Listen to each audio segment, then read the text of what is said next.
He's live. We're live. Hello. Hello. Good afternoon, everyone. Happy Sunday. Anybody? Everyone? Oh. Happy Sunday also from me. And hello from me. And happy to see anyone and everyone. And I'm still getting my toys out.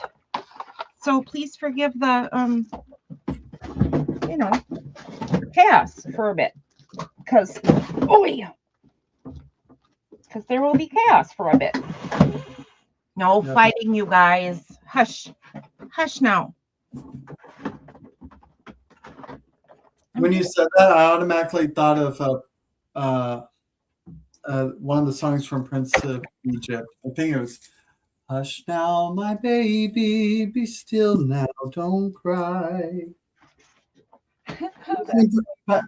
Have you seen Prince of Egypt? I don't think so, and that was beautiful. Thank you. Hey, Lydia. Well, hello, Lydia. I'm in the wrong chat. No wonder I can't see anybody. Hi, Darcy. I hope you are well and happy today. Hello, Lydia. I hope you are well and happy today.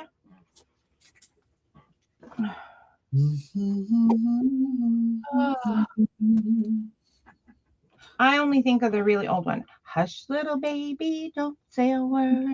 Papa's gonna buy you a mockingbird. A mockingbird. I don't know why I suddenly went way country, but it felt natural. So for some reason, whenever I hear that song, I automatically go to Eminem's rendition of it. Okay. I don't know that I even knew that existed. Early 2000s, I think. Oh my goodness. I don't even remember my first theater movie. So what in the world is Prince of Egypt? It's about the story of Moses and bringing out the people from Egypt. It's a really good movie. I'll have to watch it. DreamWorks. It was very good. The score was amazing. I watched the 10 Commandments. Every when did 10 Commandments come out every year? I think around Thanksgiving. Maybe. Oh, that really old one. Yeah, like the old I've seen it once before. The old classics used to come out at the same time of year every year. Mm-hmm. And I thought that 10 Commandments might have been Thanksgiving, but it might have been Easter. But that's not an Easter story, is it? That's not an Easter story. Well, I don't know. Anyway, yeah, I watched it every year. I mean, Thanksgiving isn't a Christian holiday; it's an American holiday, so it makes sense they would do 10 Commandments on a Christian holiday. It does. I just seriously can't remember. So it may. I was a kid. Darcy thinks Easter as well. Easter makes sense to me instead of Christmas. It might have been Easter. Out of the two, it makes sense for Easter more. So yeah, that was one of the epic tales I watched. You know what? Wizard of Oz might have been Thanksgiving. Yeah. So yeah, Wizard of Oz, and then all of the Christmas cartoons and the 10 Commandments. They have that really old one with Yul Brynner. Oh, wow, look at me going down memory lane. I am so old. See, I think Wizard of Oz for me was a mix of watching Thanksgiving and or Christmas. Were you guys okay? So if you watched Wizard of Oz, were you always in a mix of delight that you get to watch Wizard of Oz and terror that the witch and the monkeys were coming? She was a scary witch to me. Probably when I was little, when I first watched it, yeah. I think between that and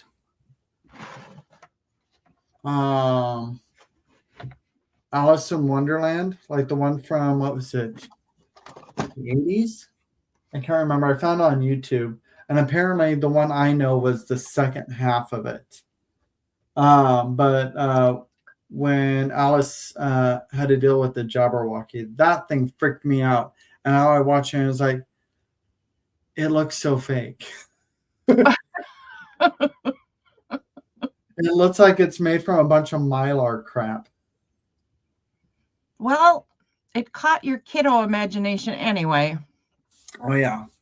I never liked Alice in Wonderland. Never. I wondered for a really long time how I ended up with boxes and boxes full of Alice in Wonderland journal supplies. I just It was the fascination of everyone, so you just fell in the loop with it. I did fall in the loop, and then they make such cool stuff, right? Mm-hmm. I couldn't. Hey, Carrie. Who's here? Oh, Carrie. Hi, Carrie. I hated the flying monkeys, so you avoided the movie, and I had nightmares about the monkeys. Yeah, I probably did too. I don't actually remember that, but yeah, they freaked me out. And the witch, oh my gosh, she was good. I mean, good, terrible, right? Good at being terrible. There you go. Yeah, for sure. I still want to see that new Wicked movie. You still haven't seen it yet? I hear it's really good. Yeah. But Carrie, well, I mean, it's literally in the name. It's wicked. Well, I mean, the secondary title is For Good. Wicked for Good. Wicked for Good. Yeah. Carrie the Crafter won't watch it because he doesn't like Ariana Grande. But yeah. I agree, but I heard she did really well. So I'm conflicted. I really like it when somebody that I maybe not care for or is a super recognizable face, if they do a really good job acting and can pull me away from just saying, oh, that's so-and-so, right? Yeah. And get me into the story, then we're all good. So right. I hope when I watch it that's the case, that she's so good, she pulls me right out of any of that. Have you seen the first one? Yes. Okay. And I'd say that's what she definitely did for me. But she has like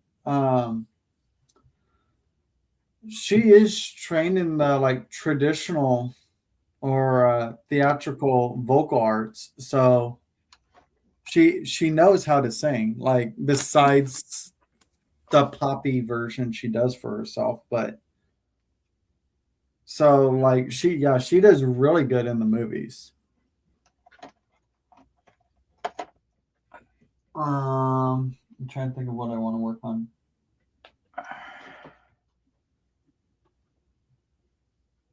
I'm going to do some experimenting, and I hope it works out. So if any of you have done this before, I can't be the first person to do it because it's got to be a pretty basic thing. But I am going to take this lump of matte medium, and I'm going to mix in some gosh darn it, what are these things called?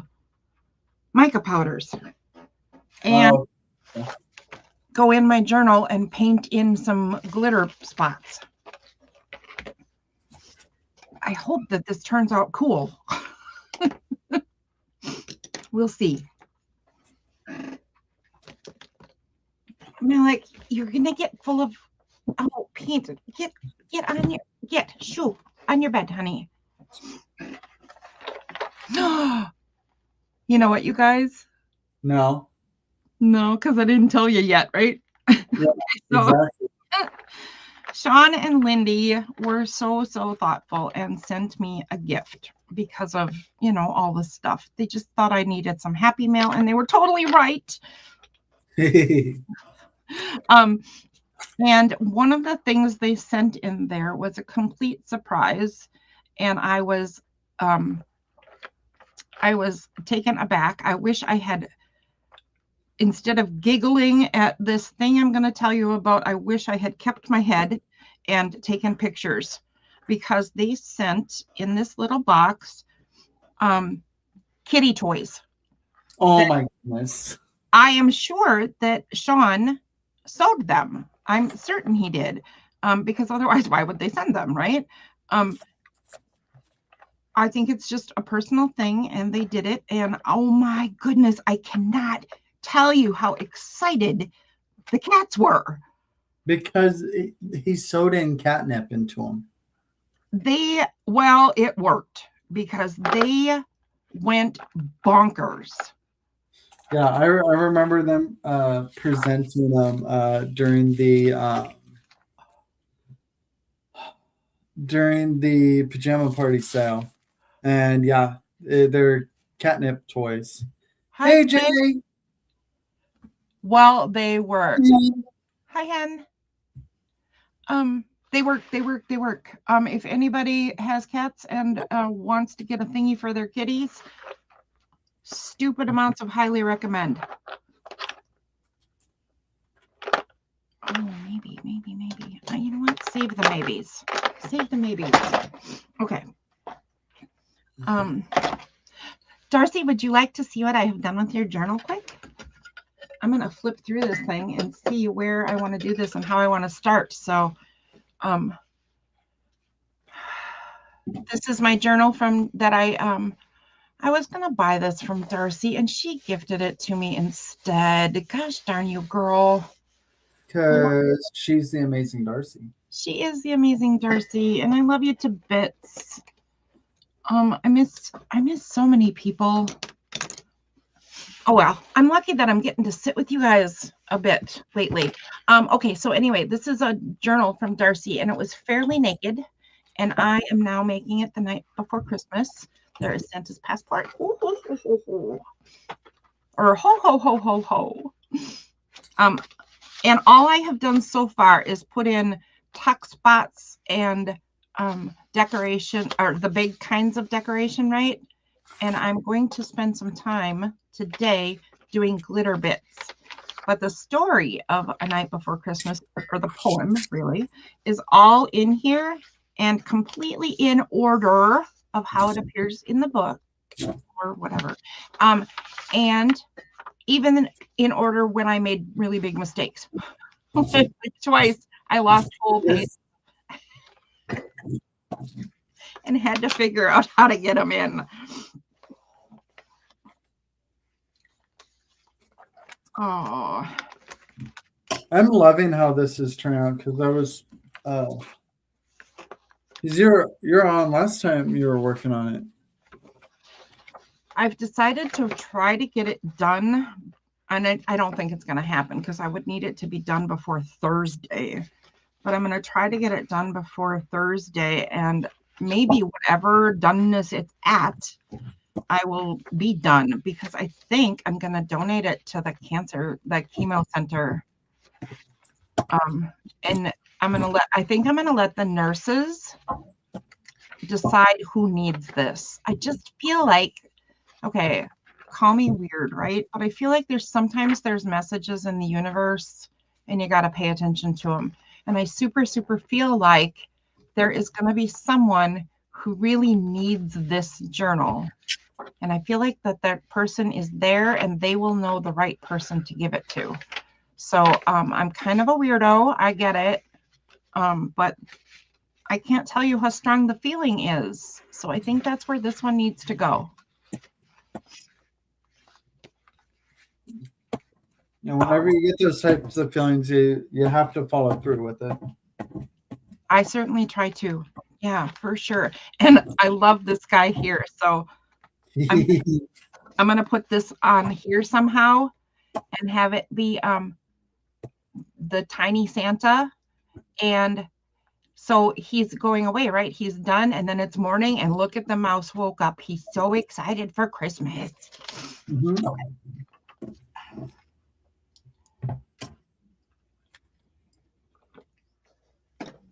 I did say that I might sell this one because I thought I knew somebody who might really want it. And if they wanted to buy it, I was going to let them. And I think I'm not going to even offer it because I keep thinking, no, you have to give it to the nurses. And I go, okay. Okay, apparently I have to. Oh, Okay, universe, I got it. yeah. Hey, universe. And I'm just trying to get it fancy enough. So let's see if I can add some fancy today. If I do, then I could sit on my bed and make a bunch of tags and cards, right? And hang out with Michael and make sure, I could do it tonight while he's watching football. I don't know about you guys, but I have learned why football should not be allowed in my world. And I think I told you this, guys, already, but I had forgotten why I quit watching football. It's because I get way too emotional. Animated. Well, the Vikings are a really hard team to be a fan of. I'm telling you, they're just so bad. Well, right now they're horrible. And then they won this one game last week against the Commanders. And now they think, oh, okay, well, we can win now. No, the Commanders are also a garbage team. And you just have a good enough team that you could beat them. That's not a good thing. Big dummies. Yeah, see, look at, hear me? Do you hear all this? Oh, it's ridiculous. Macro pearl.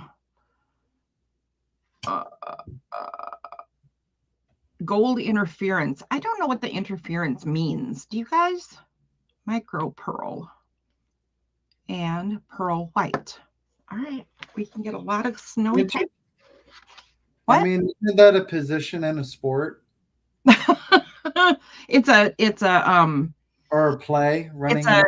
It's a foul. It's a foul.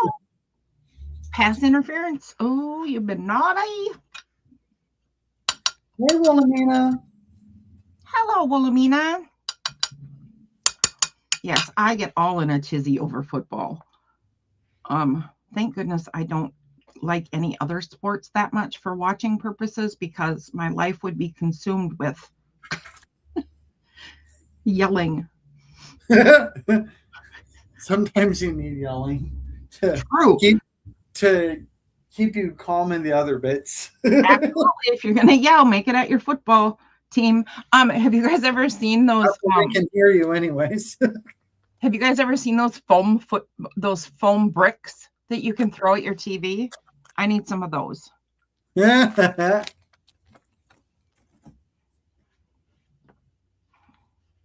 I know there's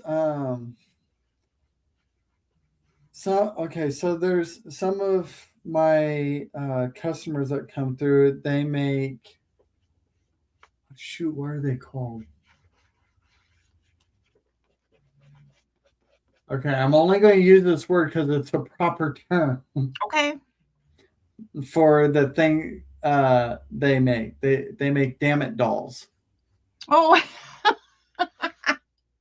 that's not so bad. You're okay. And that's hilarious. And you need to tell me what in the world that is, because I might need one. So they usually make it a specific. They make it for specific teams or whatever. So it's typically like the Cornhuskers. So it's was a Herbie Husker, whatever our mascot is. So they make him in the form of the mascot of the specific team. And whenever you're getting agitated at how your team is playing, you choke out the freaking doll, or you throw it on the ground, or do whatever. You get your frustration out. Oh my goodness! On that mascot of the team. Oh, that's hilarious. That's hilarious. I'm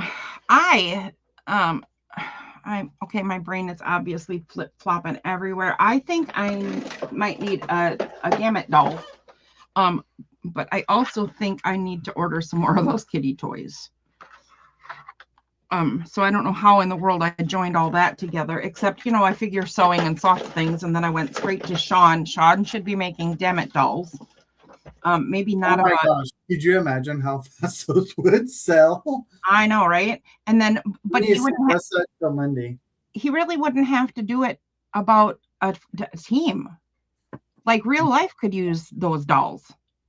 Oh yeah. right? Yeah. Mm-hmm. So just make like really cool thingy jobbers, and they're just for frustration. Gosh, what did I just do that for? I don't know, but you did it. I did, and that was a little weird. What a weirdo. Yeah, Sean needs to make Damn It dolls. He needs to make more kitty toys, because oh my gosh, you should have seen them. I mean, especially now, the little rat finks are so bored. What's the temperature there today? Are you getting the warm yet? This morning definitely was not warm. Where I am currently at inside is warm.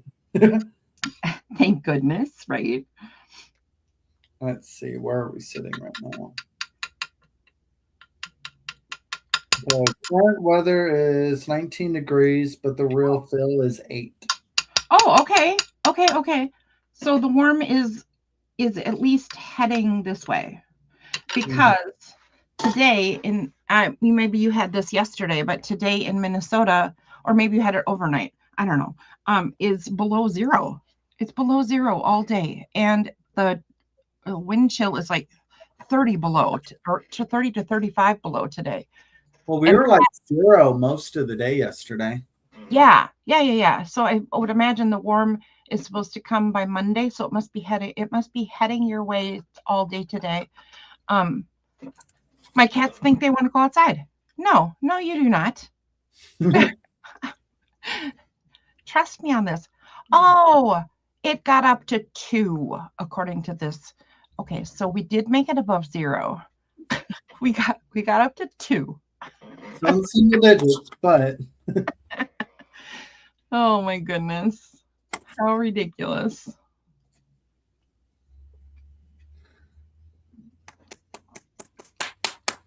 Okay.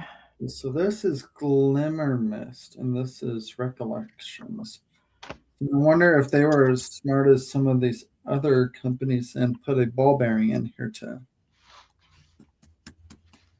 It's 3 degrees in southern Wisconsin. Yes? WI is Wisconsin? Yeah. Okay. I'm in Wisconsin? No, I'm in Minnesota. No. Oh. Jay said that it is currently 3, but the real feel -10 in Wisconsin. Oh, okay. Yeah. I wasn't reading. Good grief. You are in Wisconsin, Jay. Hi, neighbor. To the east. I'm in Minnesota. Yep, and it's 2 right now, and the wind is picking up here, and it is 30 below the wind chill at the moment. Oof. Eek. Yeah. Cats are not going out. Maybe that was earlier today, though. Maybe it's not that low anymore, but still, I mean, it's ridiculous cold, so no. No matter what, boys, no. Yeah, it's at least sunny here too, but yeah, definitely not quite that cold. It's supposed to warm up. Is it? Yeah, it's supposed to be near 40 by Tuesday, I think. Gosh, I don't know, because I don't. Yeah, we are supposed to be getting into the low 50s about midweek here. Yeah, crazy, man. Ooh, that's fun. Thank goodness, too, because there is Justin, Michael, and I, none of us can shovel, right? But we have a service through Justin's care that is supposed to come and do it so that he is safe to get in and out of the house. It's part of his care from the county, because Michael and I need to be less and less responsible for Justin. So he gets, as long as it's more viable to keep him in his home than put him in a nursing care or something, they do things like that so that he can get in and out of the house in case of emergency. So it's not a big service and they don't come all the time, but there was enough snow the other day that they should have, except the new contract that was supposed to go in for Justin in September is still not posted. So they didn't come for him. Wow. So, and none of us can actually do it. And we didn't call anybody to come do it because now it took so long, we've decided to wait for the thaw. So we are literally snowed in and waiting for the warm. Justin is a bit of a rough situation. I think it's really hard to be a disabled adult at that level. Yeah, because you're very unaware of your future, and because other people are often in control of your life. So we try to maintain as much control to him as we can.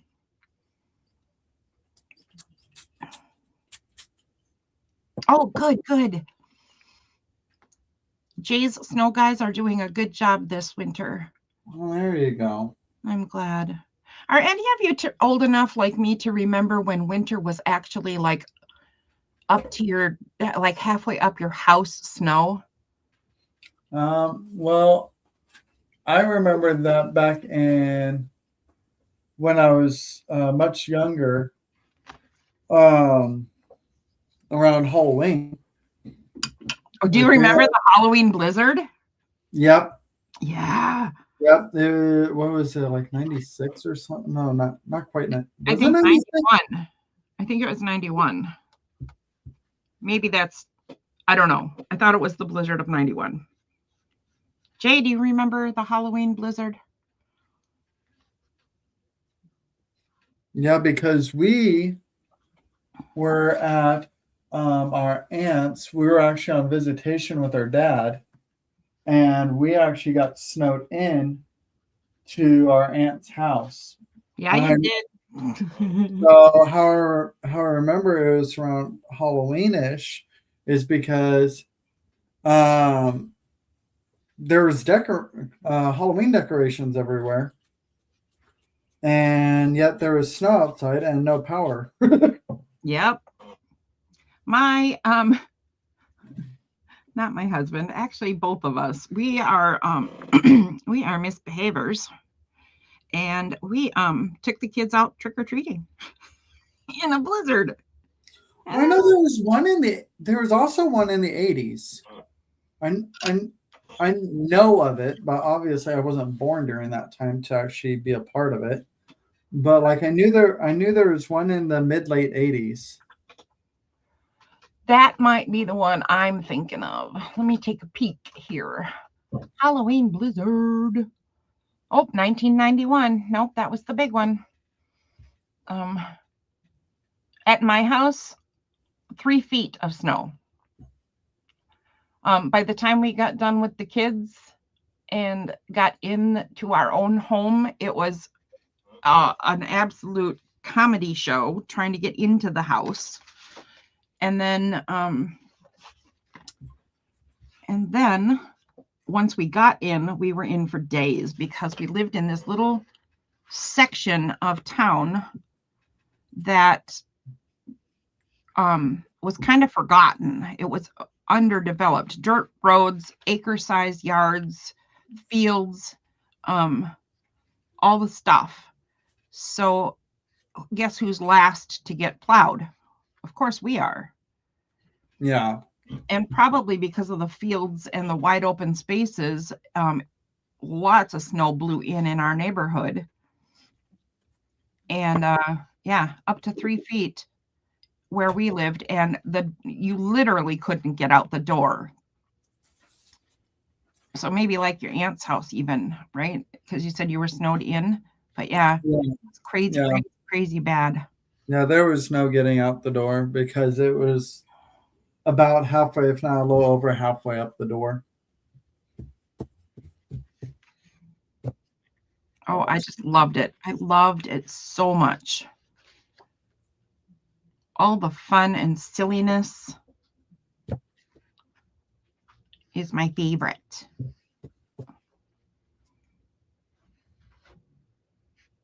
Yeah, and that was before I think that was before my sister's accident with going sledding. What? Yeah, so there was one time I did not go on visitation, but my brother and sister did. Yeah, It was my choice. I we were able to make that choice, for sure. and they went sledding down a hill near one of the local churches or whatever, and when they were going down. Brittany's sled flipped over, and she was trapped under the sled, and there were sticks under the snow, and she got one in one of her eyes. Oh no. Uh-huh. No. Oh, Yeah. how brutal. So what happened in the end? I mean, so she had it like taken care of and everything, and she ended up coming home early because of it. She had to wear glasses for a little while. Like she doesn't wear glasses anymore, but she had to wear them a little while to uh, help reduce the strain while her eye was like correcting itself. So she didn't lose her eye or nothing? She just, Oh no. Like wow, how amazing. from my understanding, it didn't go into her eyeball. It went more towards her socket, like between her eye and her um, nose. Yeah, yeah. What a close call, man. Right. So yeah.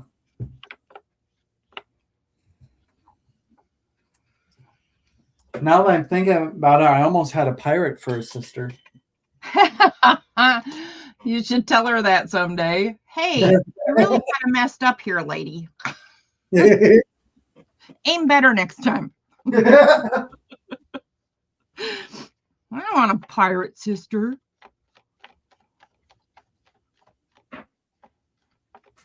Okay. So here's a little what? I think I'm the only one that has not had a close call with their eyeball. Really? So your brother had one too? Recently, like within the last month, there was an incident with while he was at work. Him and one of his coworkers were trying to set some. They're trying to correct something.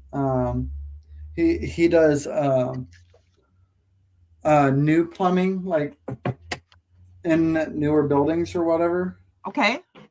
And what I can't remember how like the placement was, but one of his coworkers was like knocking something with his hammer, and the head of the hammer flew off the handle. Literally flew off the handle. Oh. And got Chris like right underneath his eye socket. Oh. If he hadn't turned just when he did, it would have actually got him in the eye. Oh my goodness. Like yeah, that like the bone right below the eye socket that kind of pops out a little. Right. Like that it got him there, and from my understanding, it actually fractured it. Oh wow. Yeah. Yeah. But if you look at him and you wouldn't know. Hi, Blue Bear. Hi, Stephen. All right. You tired of being in the living room all by yourself, huh? Do you only have the three of you in your family? Are you the only three kids? Yeah. Okay. You need to wear safety goggles for the next year, please, because things come in sets of 3, and that's the 2 of them, which means your eyes are at risk for a while. So I'm just saying. If you're superstitious, you need goggles. I'll be right back. Blue needs to let out. For sure. For sure. Did you guys in the chat, did you guys ever have any sledding close calls? I do remember running into a tree once and a car once, although I did not have any major injuries. The terror was real, right? But that was about it. That was about it for me. I was not I fell downstairs a lot when I was a kid. My brother was the disaster child. He got so many ridiculous injuries through his childhood and adulthood for that matter.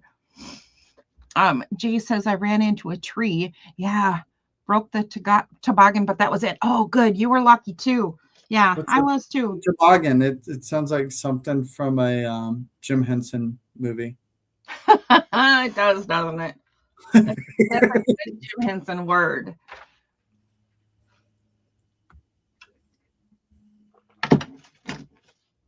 All right.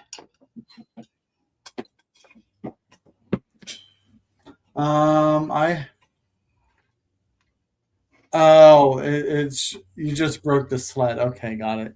Yeah. Let's see. I've had a pencil stuck in my knee. I've had a bookcase fall on my head. What? Don't do that. Well, okay, so the pencil thing happened first. We were homeschooled, and Chris and I decided wrestling was a good idea while he had a freshly sharpened number 2 pencil in his hand. Oh my. So that ended up funny. The piece of lead's still there. Oh, I was gonna say that. Yeah, the piece of lead's still there. You can kind of see the mark where it's at.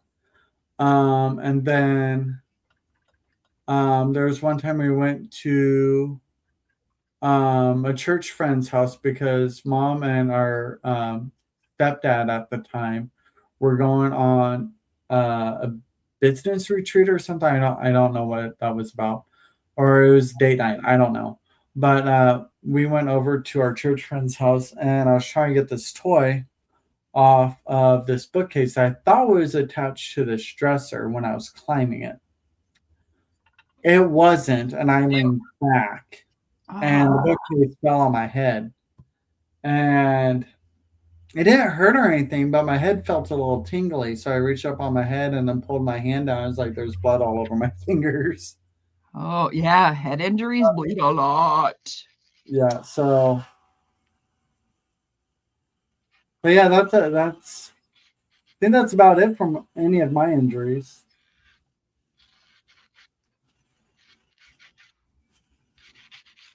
I had mysterious illnesses. That was my thing as a kid. It's my thing as an adult too, apparently. And I fell downstairs a lot. No fun. I'm usually pretty good at falling upstairs as an adult. Well, up is better, right? They can be unless you smash your teeth together. Oh, ow, yeah. Oh, Luckily, that hasn't happened. it sure can, though, right? Especially if you catch your chin. Yeah. Well, hello, mister. Jury duty. I opened it. Says I already missed it. Good. Jury duty. Good. Was good. Because you can't go anyway. Hey, everybody, Michael is paying me a visit. Apparently, they want him to go on jury duty. Not happening. The second time you see, remember him? Yes, I do. You know what? I have never in my life been called for jury duty, and I swear Michael's been called 10 times. It's ridiculous how often he gets called for jury duty. Are you all right? How was your nap? That's good. All right. Or she got here yet? No, I don't think so. Let me look. I bet they can't. So I'm supposed to. So guys, I'm supposed to have my groceries delivered today, and it's been saying delayed for the last 4 hours. I bet they can't find anybody to drive in this weather. No, not here yet, dear. I might take a run to the liquor store in a while. You do whatever you're up to, honey. Want anything? No, I do not. I think Michael, come craft with us. How do you like that? What? Casey says, come craft with us. Oh, he just giggles. I don't know if he can hear that, but he's behind me just giggling. Yeah, I heard it. Oh. Someday, maybe, right? Yeah. Someday. I think I should keep that car running at least once good today. Yeah, not a bad idea. So Hey, what? even if it's finger painting, Michael. And lead. Huh? You could sew. Don't be so. He said I can't even do that. Yep, that's what he said. Thank you, though. I really appreciate the support.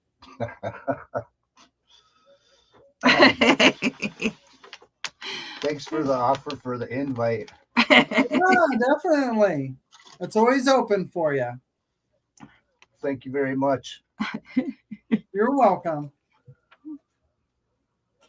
I think he should come craft, but it's really not his cup of tea. But here's the thing. Michael has often said things aren't really him and he's not interested, and then he'll give it a try and he finds he loves it. And I bet crafting would be one of those things. He probably just needs to find the right craft for him. Probably, yeah. Yeah, that is kind of the key, isn't it? Being a creator is a journey and finding like what you actually enjoy doing. For sure. And that's why we gain a lot of craft supplies, because we try everything. Right? Everything is an inspiration. Ooh, what if I want to do that? I'm gonna eat something then probably go. Lydia says she gets called for jury duty all the time. I got called for state and federal court within months of each other. Oh, good grief. Maybe he really liked your opinion.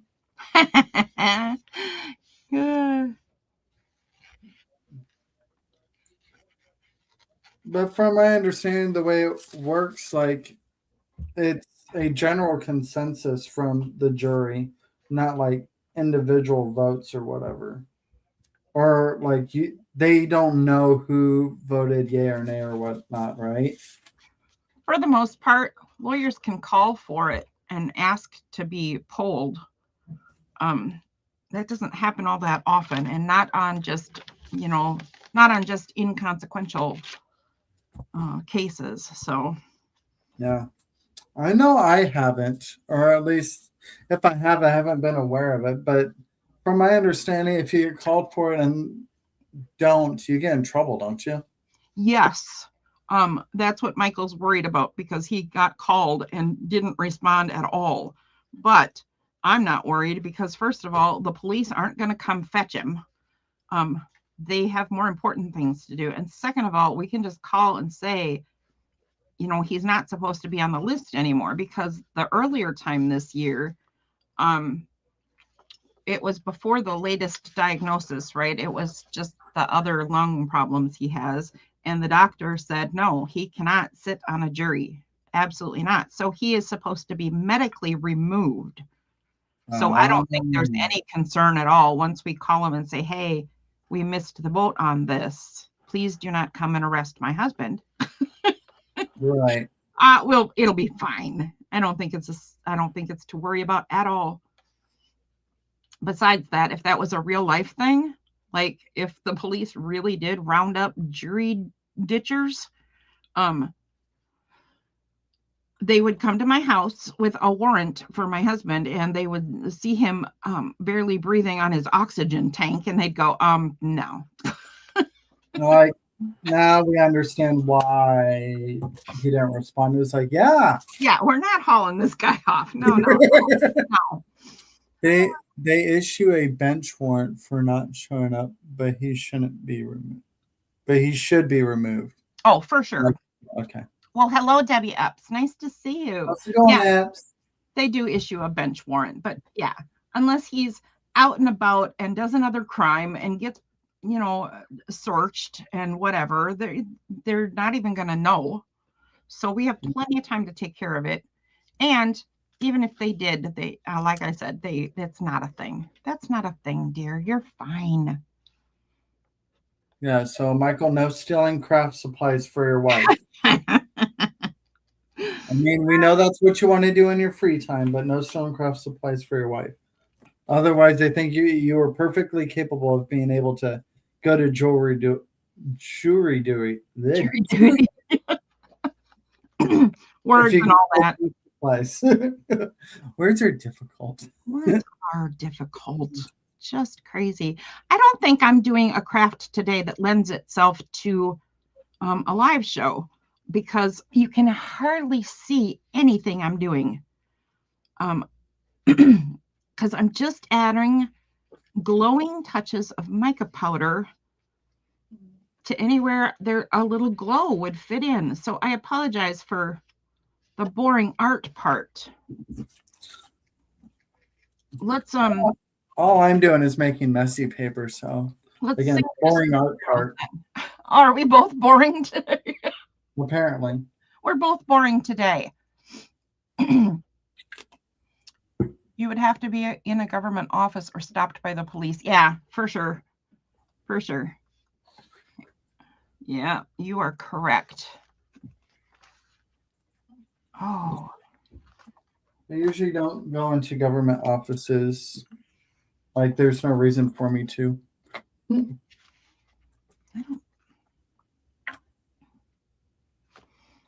If there is anyone out there in chat that would like to come up and play with us, you're more than welcome. Just shout out.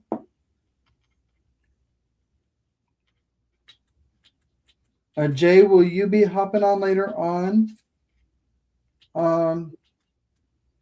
this afternoon? I know sometimes when you pop in the chat, sometimes you end up playing a little later on in the day. So, I hate to say this. There's a lovely picture and it says craft by Jay, but Jay, I have never met you. It's me, Cheryl. Who are you and what do you do in your crafting? And how did we all meet you, or how did you find all of us, etc.? Tell me everything. I want to know right now. Jay, it's the Cheryl Inquisition instead of the Vampire Inquisition. I am such a nosy human. I just want to know everything about everybody. I love to learn. I love to understand. And it makes me a nosy human. I want to know all the things. I ask questions of people that are so inappropriate. Even strangers. Complete strangers, I'll say, oh, tell me about that. And I am completely out of line.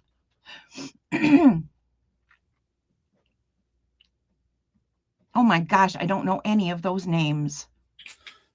So Ginger Pam, a lot of us have I've started calling her Pampire. Really? Because she does like overnight crafting until like 8 a.m. Oh, okay, yeah. So I have seen her and talked with her, and I knew that, but I forgot I knew that. So that's where Jan and I met, was via one of Pam's lives. And she met Pam through Anne Marit, who pops in here periodically, but she's on the other side of the world. So she might be sleeping now, I think. Oh, okay. And Elizabeth Costa Rogers. That one sounds familiar, but I'm not sure if I'm aware of her.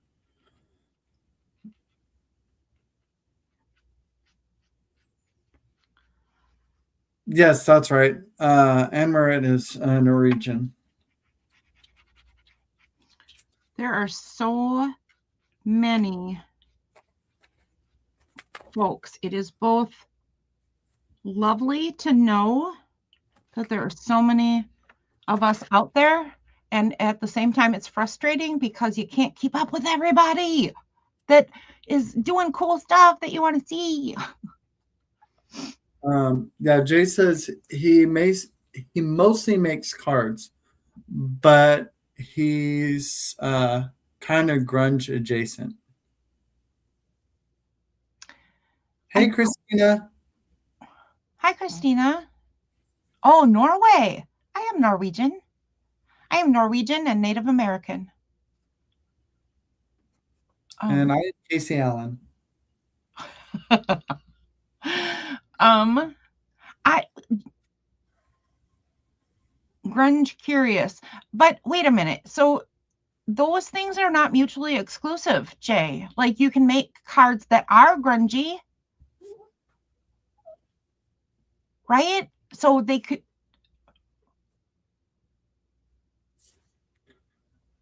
Oh yeah, and he knows dye, messy palette dye. Yeah. Yep. Hey, Dana. Hello, Dana.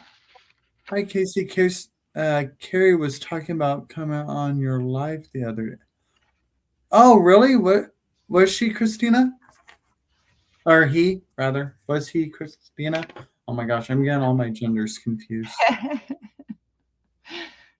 Oh, Carrie was talking about coming on your live the other day. Really? Oh, did you? Like going live or popping in chat? I saw him coming. I saw him in the chat one of the times I was here with you. Has he come on more than that? He's popped on periodically, not too terribly often. Imagine how busy he is, though, right? Again, because he's on the other side of the world. And has a new job. Yeah. That he loves. I'm trying to think of what his time is relation to us. 6 hours later. Greenwich Mean Time is 6 hours off Central American time. I believe that's correct. I think it's 6 hours. And I believe he's Greenwich Mean Time. So that means it would be about nearly 7:30 p.m. there? Or correct. Wait, ahead of us, right? Yeah, yep. About 7:30. You betcha. I hope he's having a nice evening. Some dinner. It's Sunday. He probably doesn't work on Sunday, but he's having a lovely dinner. Yes, there were a zillion people online. It's hard to remember who you know from where. Yeah, right, Jay. Like it's hard to backtrack where you met people from. Okay, it was when he was talking about how he doesn't craft like plein air painting. I don't know what plein air painting is.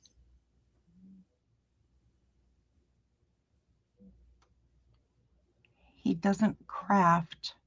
Hello, Michelle. Hey, Michelle. Or me, he doesn't craft. He crafts all the time. I mean, he does art, but like he also, I'm confused by that statement. Christina, I don't understand your sentence. What happened? Oh, out in the park, like outside. Oh. Okay, gotcha. Oh, okay. How he doesn't typically do lives. Crafty Visage, Don introduced me. Oh, I love Don. Yes.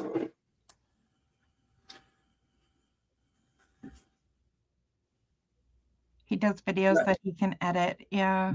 Yeah, he prefers the safety of doing videos than doing lives. And I know he's talked about potentially doing a live. I've heard him talk about maybe too. Maybe. I think it's something like he has to mentally prepare himself for.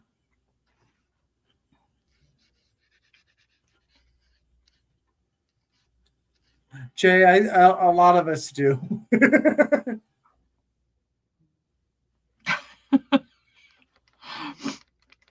Don't you think it's I part of the will fun, admit though? that there have been some of my lives where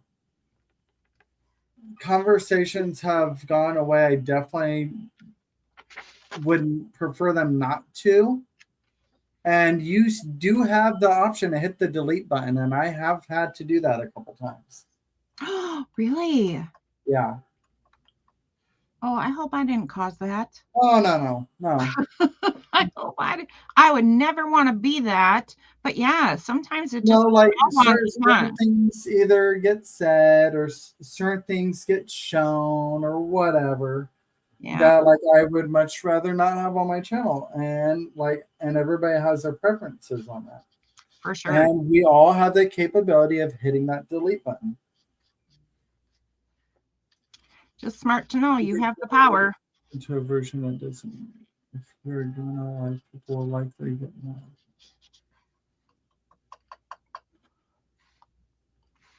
Agreed, Jay. You can totally edit yourself into a version that doesn't exist. If you're doing a live, people will likely get a more authentic you, for better or worse. Yeah, I agree. He did say he was going to accept your invitation to join you, Casey, in the next year. Yeah. Okay, yeah. I remember talking to him about that because I was talking to him, Eddie, and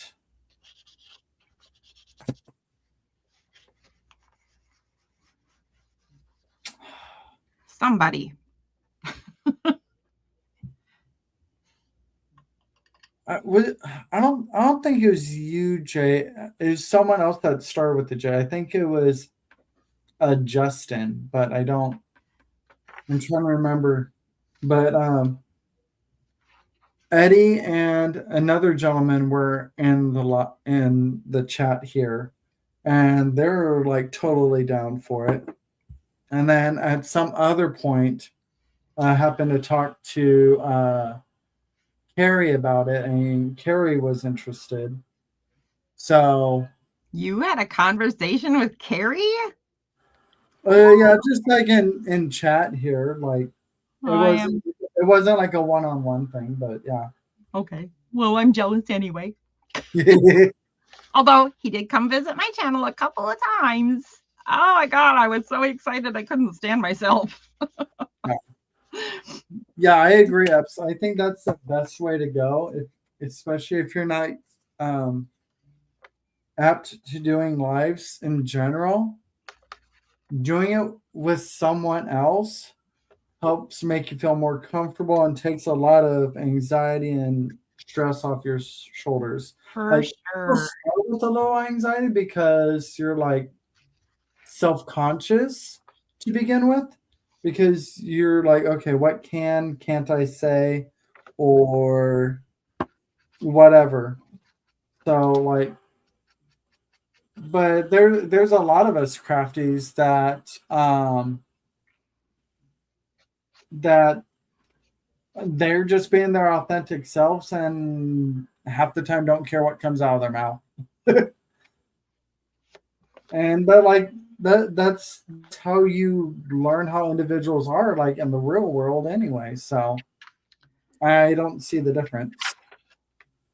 I am wondering if AI doesn't end up actually being a good thing for people like us and for people who are like musicians and stuff and other artists, because I wonder if it's going to put a new value on things like live.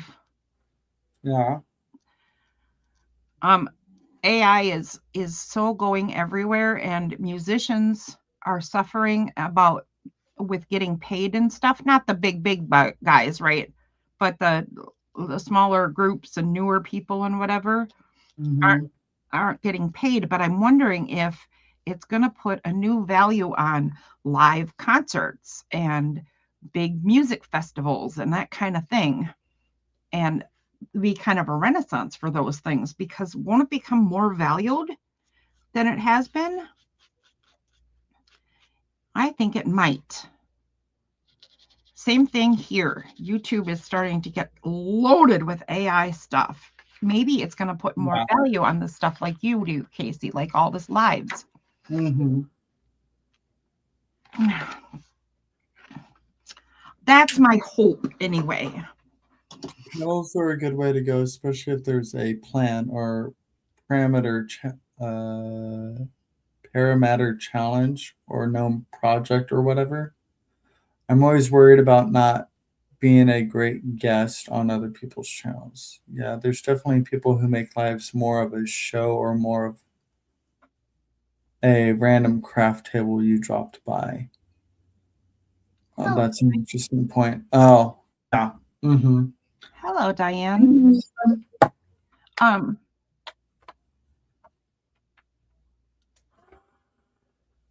Yeah, actually, you're totally right, Debbie. So actually, my dad, who was in a one-hit wonder kind of band back in the 50s and 60s, made $2,000 a week, which they had a contract with Dayton's. Dayton's sponsored my not my husband's, my father's band. My husband's band made far less than that, playing all over the place. So even, I don't know, $2,000 a week was a lot of money back then. My father did very well for a local band, and right when they were going to hit it big, the Beatles came, and all of those on the verge bands kind of got pushed to the wayside. At least most of them did. Some people still made it, but not very many, man.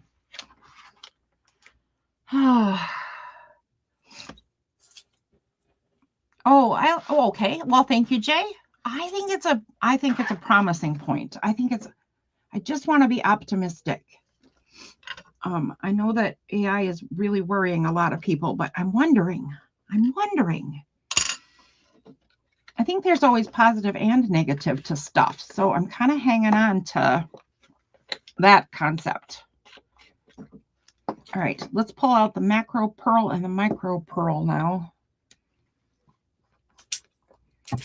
You can look it up on YouTube if you want to. So his band was called Gregory D and the Avantis, or just the Avantis, depending on the time. And it was, I don't know what you'd call it. It was rock and roll at the time, very pop kind of music stuff. And their one hit was called The Grind, which was a musical and has a funny story to it because we're in Minnesota, right? And it's really, really cold. And they had to go to a show in northern Minnesota. I can't remember where. And they had an old-fashioned organ in their group, which gave them a really original sound and is credited as being why they got popular. Okay, that's cool. But that old organ needed time to warm up, but they were late because of the winter weather. So they couldn't let it warm up all the way. And it made this really weird noise when he played it. And apparently, the crowd went crazy for this really weird sound. And it wasn't even a song at the time. It was just kind of pre-show jamming, right? And apparently the audience is like, do that one again. And they're like, what? So they called it The Grind because the cold organ sounded grindy. And they turned it into a song. And apparently it was a hit. I have often said that I don't like any of my father's music. I don't think they were particularly talented. Ooh. Michelle, I definitely do. Wait, what? Where are we? Michelle, so I hope my lives feel like just hanging out with the crafty friend. They definitely do. Oh, good. Good. I would hope that too. I always feel terrible when I leave other people's lives, even my own sometimes, because I think I'm ridiculous and I don't think I make a good guest at all. But Casey keeps letting me come back. Thank you, Casey. But Jay, if you're potentially worried about not being a great guest, to be able to go live with anyone, I'm sure any one of us, I can't speak for everyone, but I'm sure a good chunk of us would be willing to do like a private crafting chat, just so you can get comfortable with it and like give you like feedback on that. Like you can ask questions or whatever before like actually going live with someone. Oh my God.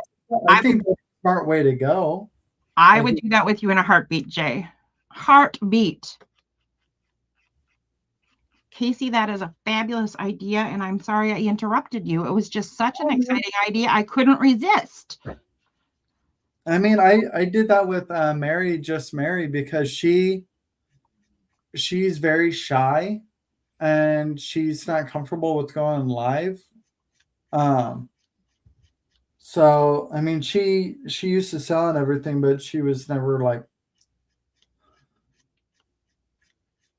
really on her exactly. So yeah, so her and I did like a little private craft and chat thing. So and like she's still trying to gain her comfortability with it.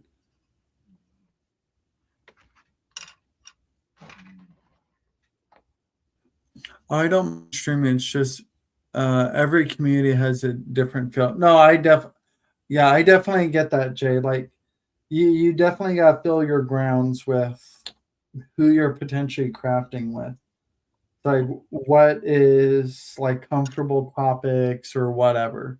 I've definitely learned that. That's definitely a thing.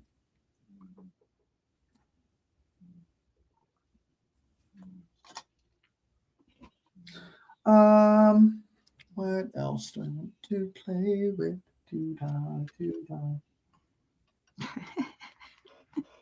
Did I even ink this one? I don't think I even Gosh, inked it. that's so pretty, Casey. Is that for anything, or is this just cuz paper? It's just cause I'm just like dabbling. I think it's awfully nice. I really like the colors you're choosing, sir. Well, this one is a Glimmer Mist. It is teal, and it's by Recollection. So it's one of those Michael's brands, I think. Collections. Yeah, I think that is. And then I'm using this Java Walnut ink, which is by Sunico or whatever. Oh, okay. Yeah. I've seen that name. Yeah, it's one of those popular brands, even though you can't really pronounce it well, or I can't. I bet Darcy would love that. She loves the blue and brown. I'm getting used to it because of her, and look at you doing it too. It's just. Well, I feel like it makes sense together because, like, it's various forms of natural distress and wear, like depending on what like metals you deal with or what have you. So it's kind of natural they go together.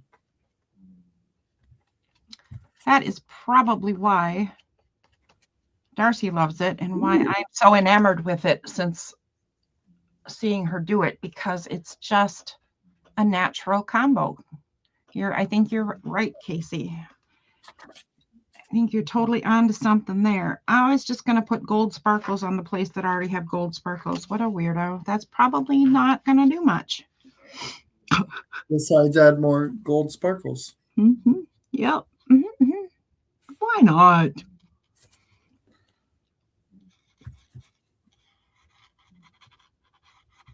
Oh.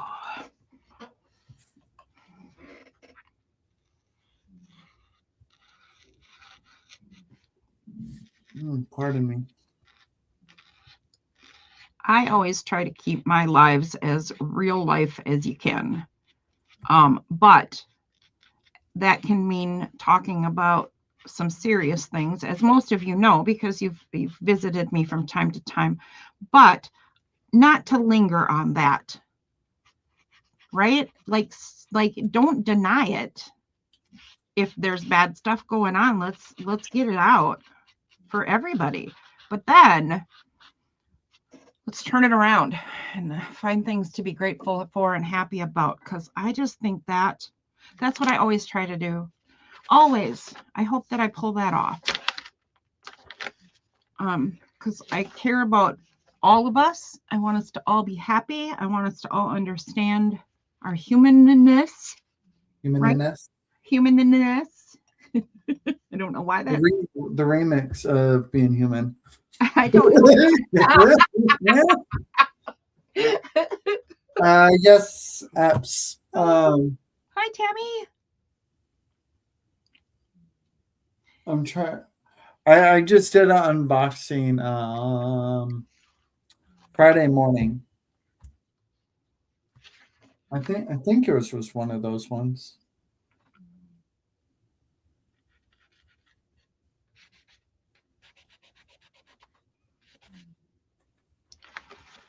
Oh. Yes. Because I got my Casey bunny.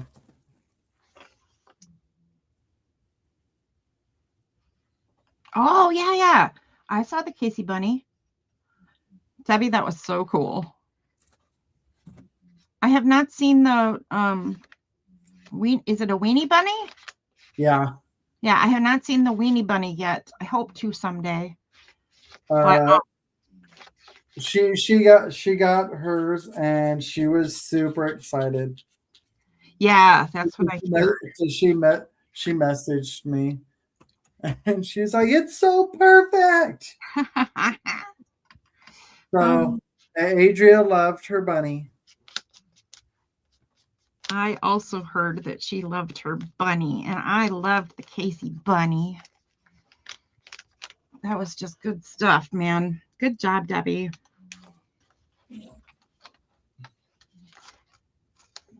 Thoughtful, personal, and lovely. All in one.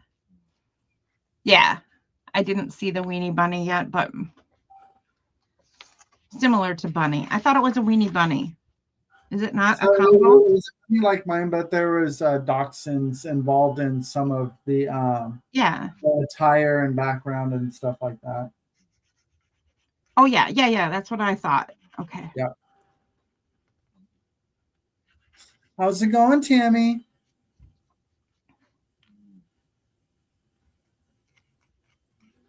I'm grateful you're able to be here with us. Me too. And enjoy the community we're all involved in.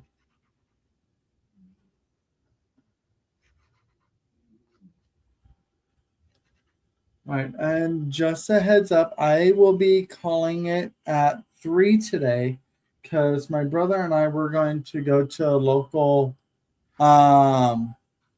estate sale, even though I don't really think it's an estate sale, or at least not the way we typically classify estate sale. It's more of Hey, Mama. I guess a pickers sale. Oh. Hey, Juju.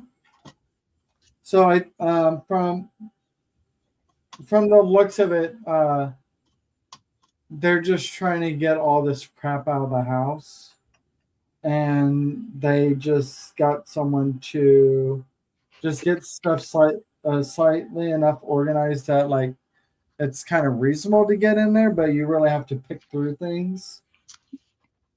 You might find some really cool stuff though. Yeah.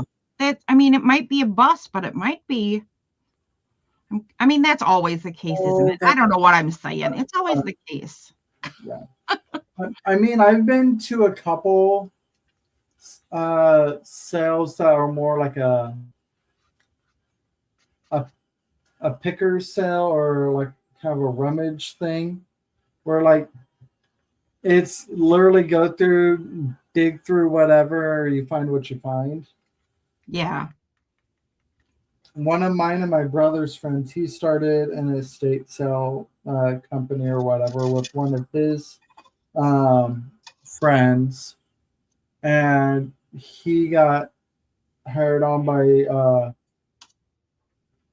I don't know if it was the person's family or the person who actually owns the house, but they just wanted the stuff gone because they needed to put the house back up for sale or rent. So they hired mine and my brother's friend to organize in everything. Well, that was like months ago.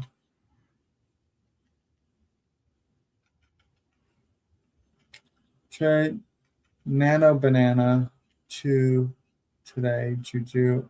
I think it's great vintage candy. What is Nano Banana? I don't know. Well, I don't either. We need to be informed, don't we? Juju says Cheryl's you're looking good over there. Thank you.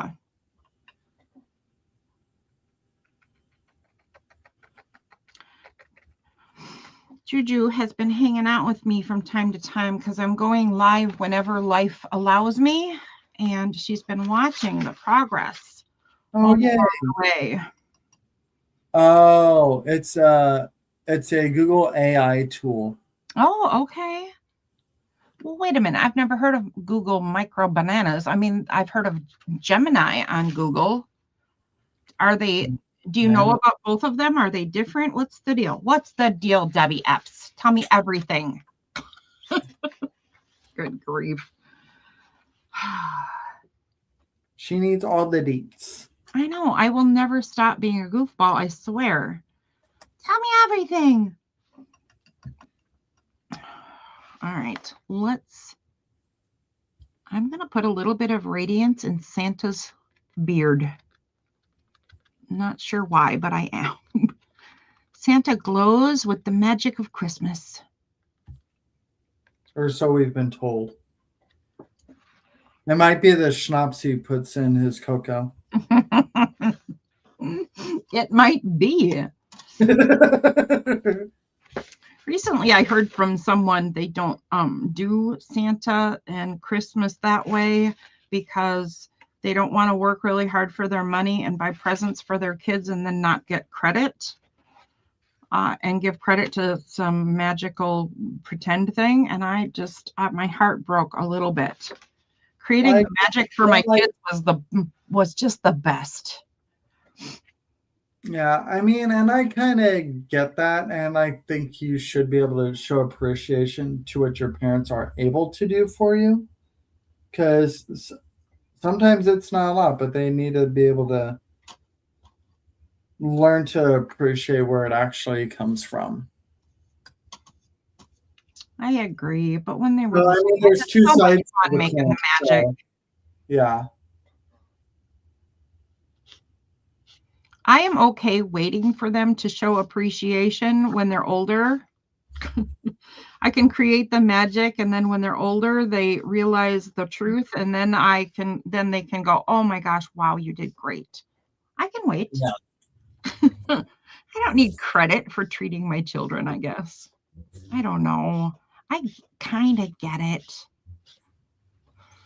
But I guess I've always been partial to magic and mystery and fantasy, so that makes sense that I would feel that way. That's kind of my jam.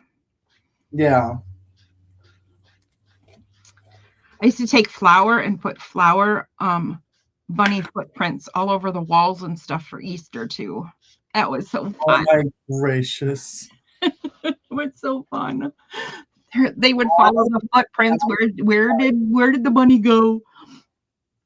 I am not surprised in the least with you, Cheryl. Hi, Lucy. In regards to that. It was so fun. Oh my gosh. Yeah. Your mom always did like scavenger hunts and stuff like that with us, but not necessarily with the intent that like there was an actual Easter bunny or anything like that. But like just like activities, she was just that was her form of creativity during the holidays. Was doing the scavenger hunts, Oh, cool. Easter, Valentine's, all the things. I love scavenger hunts so much. Love them. Yeah. I mean, especially Valentine's because there's a lot of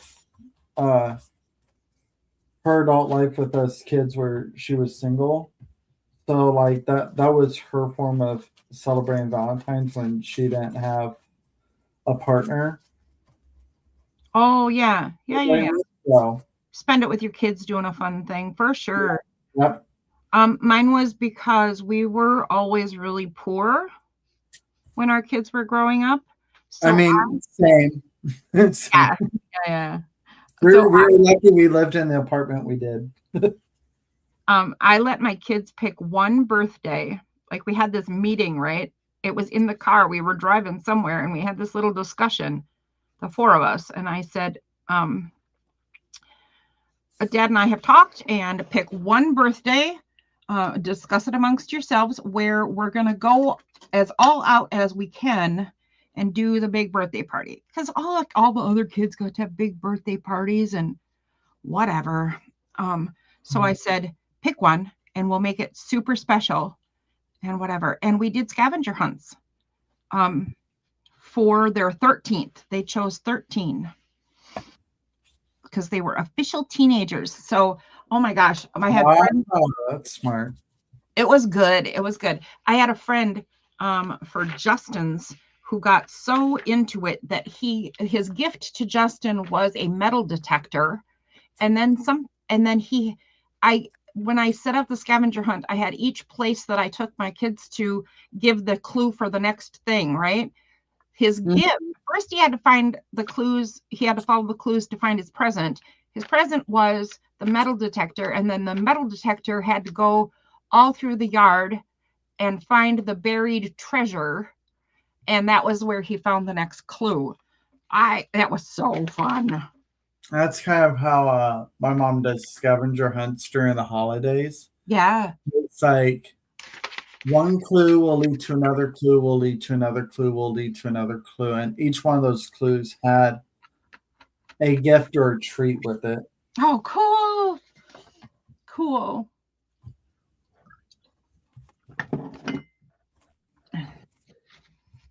My daughter's was a little funny because her very first clue was to go pick up her best friend who then joined in. And his present to her was one of those squeezy tubes of frosting that taste like nothing but chemicals, but she loved it. And it was in her favorite. So her tongue was purple for the whole rest of the day. My goodness. It was kind of amazing. Amazing. I don't know why I'm stuttery today. The best Christmas memory I have is playing board games with my parents and siblings late into the night. Yeah, all winter break. It didn't matter who provided the games. Oh, did you have a favorite game? That's Christina. And Christina, did you have a favorite game? Because, yeah, I agree. That was such a fun thing to do. That is my biggest memory with my grandpa every holiday. Board games? Is playing chess. Chess? What? Yep. Casey. Oh, I love learning things about you. I love playing chess. And like there was once, maybe twice, I beat Grandpa. And we've played bunches and bunches of games or rounds of chess. And there was one time we literally spent, what was it, 3? I think it was like 3 hours playing a single game of chess. Oh, yeah. We had a 3-hour game of Uno once and we gave up and left. I don't remember where we were going, but we had an outing planned, and 3 hours of one Uno game is plenty. Thank you very much. We eventually just gave up. See, that's me with Monopoly. Like, I can't do Monopoly because it just takes forever. It seems like it's never ending. I don't think I've ever played a game of Monopoly where it ever actually ended.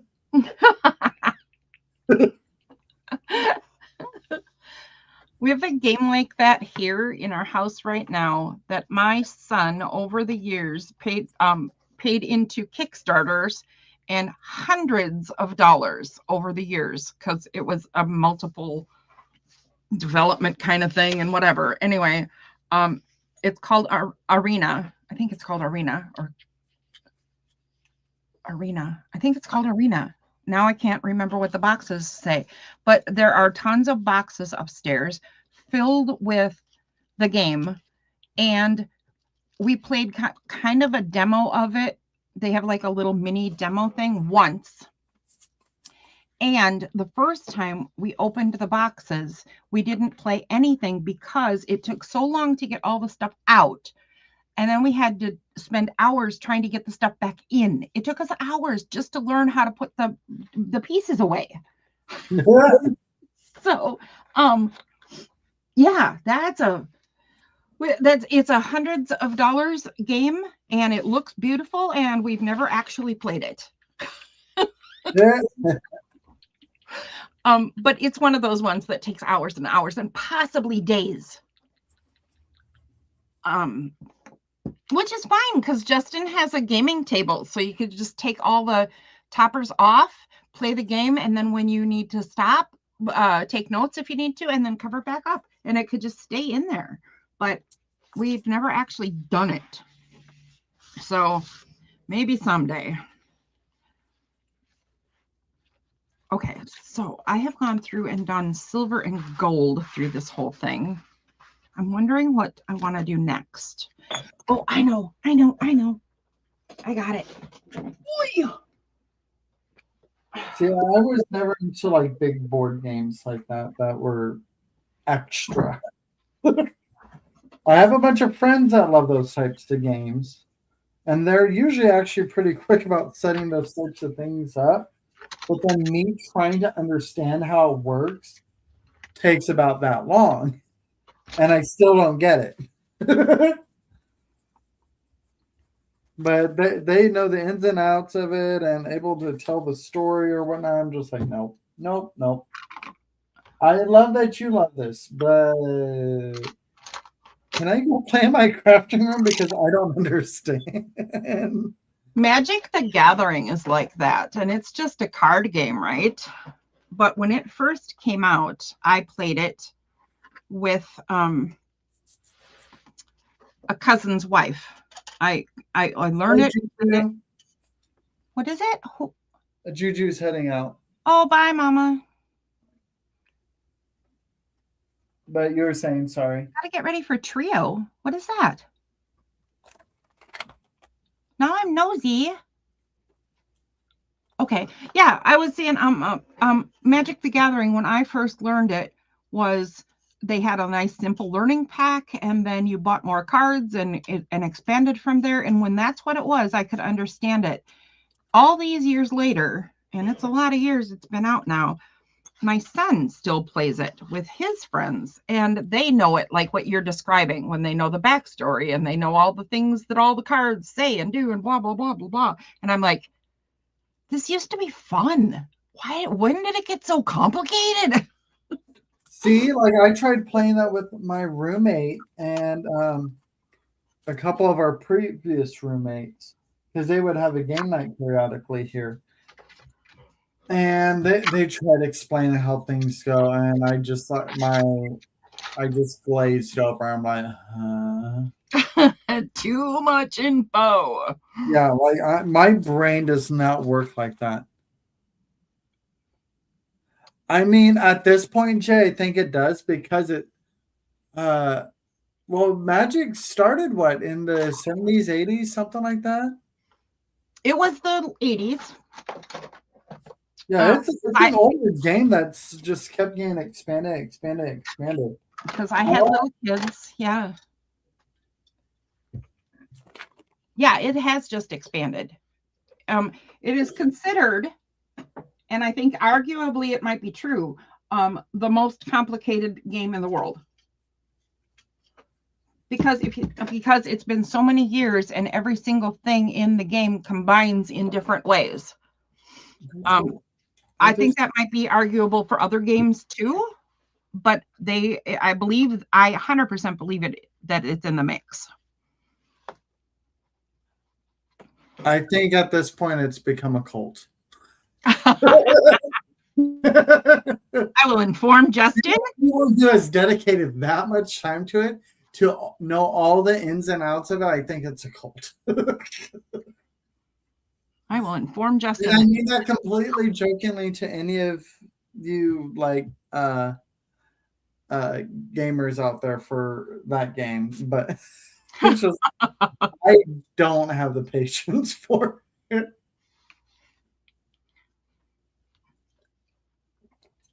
I just don't want to play on that level, I guess, because they certainly would like me to play, and I love the game. It is Magic the Gathering is probably the only game, I think. I'd have to ponder. But I think it's the only game that I have enjoyed losing as much as I enjoy winning. That's not saying much when it comes to me because I'm not a particularly competitive person. So I mostly don't. I mean, I like winning, right? But I mostly don't care. I always feel bad for the person who loses. So I don't put a lot of effort into winning, but the losing can be so creative. I remember a really big battle with Carolyn, and she ended up winning, and both of us were just in hysterics on the floor over the chain of events that made her win. It was so amazing.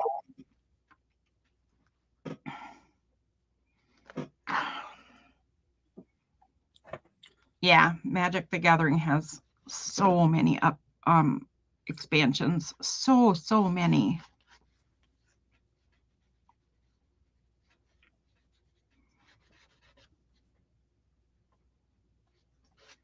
And now they have different ways to play too. Different ways to play? Yeah, like you can play up straight up, or like the classic manner, but you can also do this something where you have a commander and you have a certain number of cards, EDH, and there's a whole nother set of rules for that version, and I don't know. See, too complicated. Too much. Like none of that made any sense to me. So yes, I agree. Too complicated. Yeah, see what I mean? Just like that. Too much. But then again, I've never been much of a gamer in pretty much any respect. So. Oh really? Yeah. Like there were certain games I would play, like let's say via Xbox or whatever, or even PlayStation. Yeah. But it was never something I really got invested into where like I needed to play all the games and I needed to try it at every difficulty level. And I needed to get the expansion packs and the bonus packs on them. And I don't care enough. Oh, yeah. Like I will probably start at the second or third difficulty level, beat the game, and if it happens to do the thing where it starts at the beginning, but you keep all your abilities or whatever, yeah, then I'll probably go through again just to make sure I got all the little like hidden Easter eggs or whatever throughout the whole thing. Right. But otherwise, it's just like once I beat the game for the most part, I'm done with the game. Like, and then I move on. The only game I was ever like that, like wanted to finish it all the way, and then I moved on to expansions, was Final Fantasy. And I think that I did that. People that were big into that too. I think I did that up until 10 or 12. not sure where I ended, but wasn't 13, I think, was the MMO one, and I didn't do that. I don't know. Anywho, board games. I was asking about favorite board games, and I don't know if I saw any answers. But my favorite board game when I was a kid was something called Husker Du. Never heard of it. I think it still exists, and it's just concentration. So like when you have the cards flipped upside down and you flip over two, and if they match, you get to keep them. Oh, okay. Husker Du is just a Swedish version of that on a board and with little chip things that cover them. So I was really good at that. So I liked it. I didn't like things that were too much of a challenge when I was a kid. What a spoiled brat. There was one game I liked playing. It was called Stratego. Yeah. I remember Like that. that one was fun. I don't recall how to play it anymore, but I kind of like that one. Played a lot of. I see Tammy says Clue. Mr. Green in the library with the lamp. And then Jay said Game of Life, Clue. Played a lot of dice with family. Oh, the But classic. my friends weren't as into games as my Midwest. Oh, gotcha. Is that the black and white chips, Casey? Stratego. No, they look like, so you, in a way, it was kind of set up like chess. In a way, because you didn't. It's kind of hard to explain it. They look like little castle pieces. Yeah, and then you had like little characters on them, like Scout, Admiral, Lieutenant, stuff like that. And they each had their other people they could or couldn't attack. And they could move different ways on the board, kind of like your chess pieces. But like your chess pieces, like if you're going in the right space, you can take out any opponent. Where in Stratego, certain characters could only take out certain other characters. Otherwise, like your attack or whatever was null. Like you couldn't do anything. And the ones I played, one team was red and the other team was blue. Oh, Yahtzee. I haven't played Yahtzee in forever. I like Yahtzee. My husband loves Yahtzee, and I don't know what the deal is, his relationship with the dice universe, but he is really hard to beat at Yahtzee. I don't understand. I don't understand, Michael Daney. How do you do that? I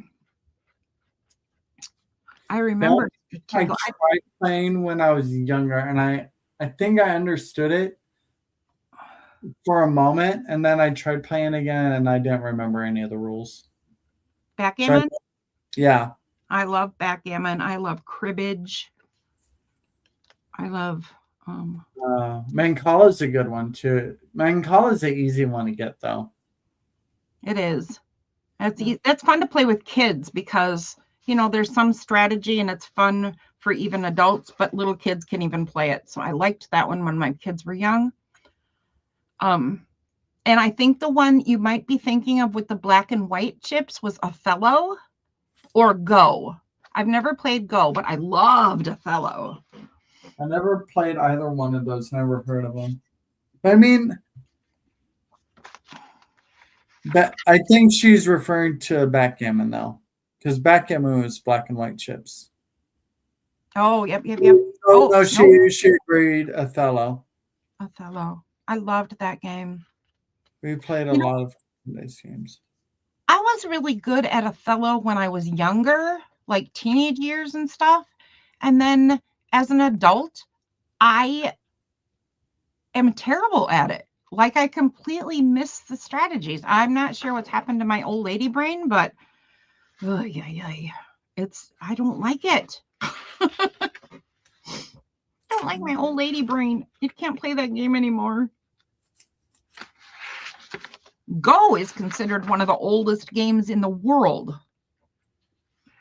Did you guys know that? And I've never learned to play it, but I want to. Say what game? Go. It's called Go. And it's like Othello, actually. It's black and white, and you play it with these little pebble things on a grid. And I think the object is to get the most of your color. I think it has different rules than Othello, but I'm pretty sure it's the same sort of concepts. I know there was a place where I was going to do shading in here, but I can't remember where it is.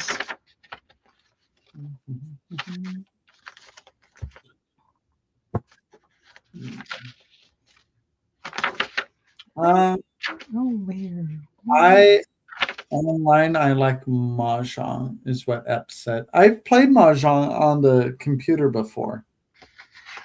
Not that I necessarily understand the concept of it, but I've played it before. So, Debbie, do you mean the one where you do you mean the Mahjong where you take tiles off of piles and they match and you try to get down to the bottom and the last ones? That one, that one I've played before.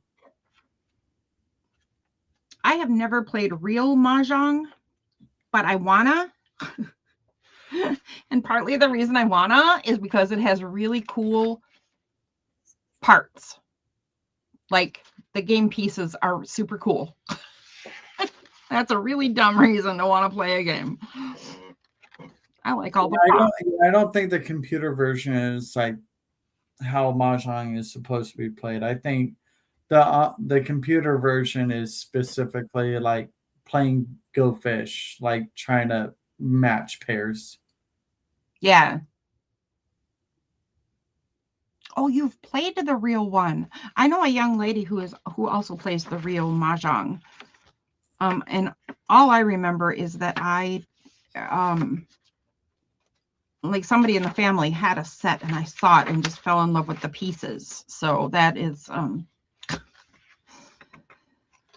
a great reason to play.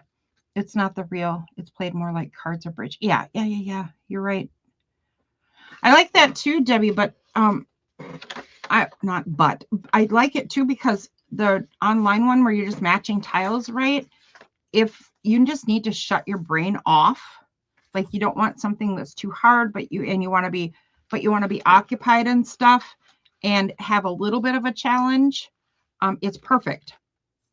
It's perfect. Like if you have that racing mind thing or you're just stressed out about stuff, it's a little bit meditative, but it has a little bit of challenge to it too. And that's what I appreciate about the tiles one.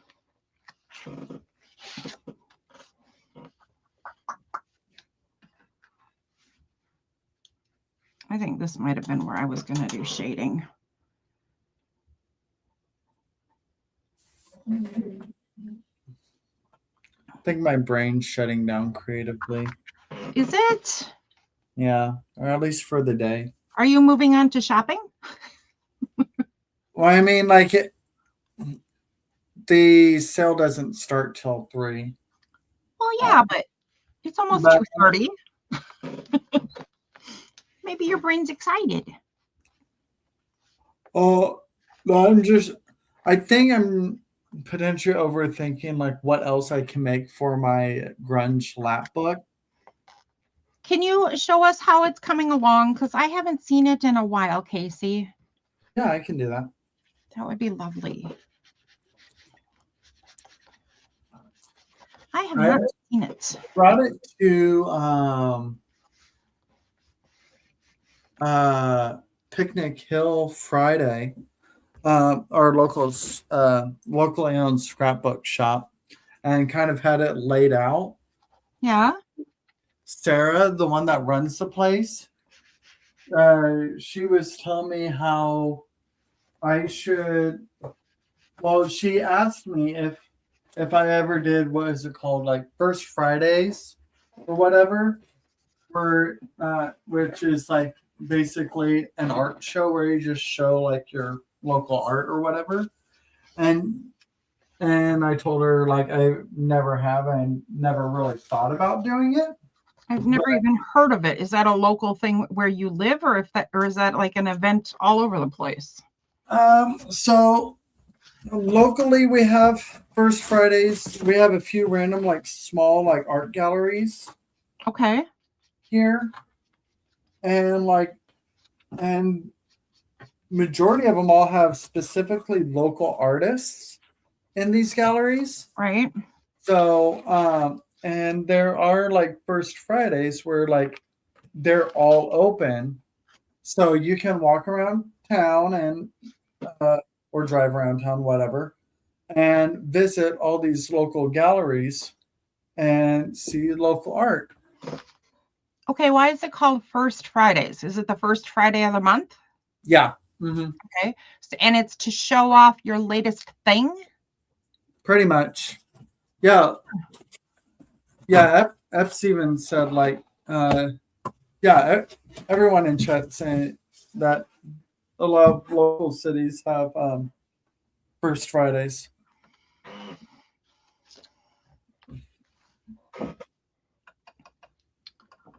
All righty. So I mean, like a lot of it's usually in the springtime where like it's more reasonable to be outside and walking to all of them. But I hear that. yeah, Sarah was saying how she would be interested in. She's thinking about hosting something like that at the shop. So like the local like scrapbookers and card makers and such can show off their works and everything. And is it meant to be a sale? I would imagine it's a sale also, but is that its primary thing or no? I mean, I think it's partially hand in hand to show off what local artists there are, as well as potentially sale. Yeah, But, that's what I was thinking. You were explaining that Yeah.